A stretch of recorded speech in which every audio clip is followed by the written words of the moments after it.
बहुत समय पहले वाराणसी, काशी में ब्रह्मदत्त नामक राजा राज्य करते थे।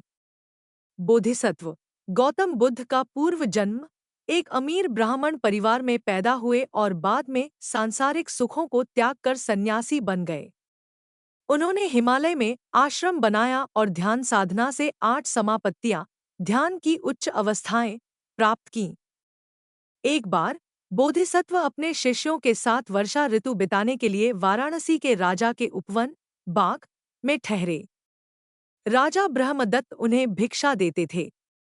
राजा ने देखा कि बोधिसत्व के शिष्यों में से एक भिक्षु, जो वास्तव में पूर्वजन्म में भद्दीय भिक्षु था, अक्सर एक आसन पर आराम से लेटकर गहरी सांस लेता हुआ कहता था, अहो कितना सुख है, अहो कितना आनंद है। वह भिक्षु इसलिए ऐसा करता था क्योंकि गृहस्थी में राजा होने के दौरान वह हमेशा सुरक्षाकर्मियों से घिरा रहता था और लगातार भय में जीता था। राजा को लगा कि यह भिक्षु शायद आलसी है और खाने पीने के कारण इतना सुखी है। राजा ने बोधिसत्व से पूछा, आदरणीय, यह भिक्षु इतना आनंदित क्यों है?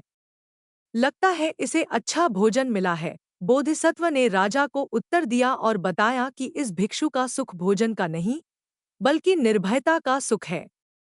उन्होंने कहा, जिस व्यक्ति को न कोई रक्षा करनी पड़ती है और न कोई उसकी रक्षा करता है, वह इच्छाओं की गुलामी से मुक्त होकर सुखपूर्वक रहता है। बोधिसत्व ने राजा को समझाया कि उनका शिष्य पूर्वजन्म में एक राजा था जो निरंतर भय के कारण कभी सुख से नहीं सो पाया।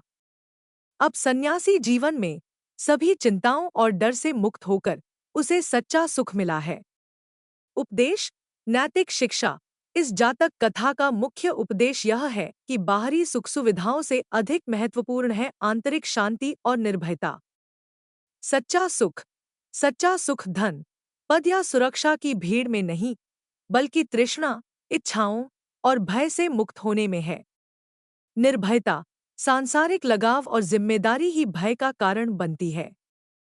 त्याग और वैराग्य से मिलने वाला सुख ही स्थायी और वास्तविक होता है।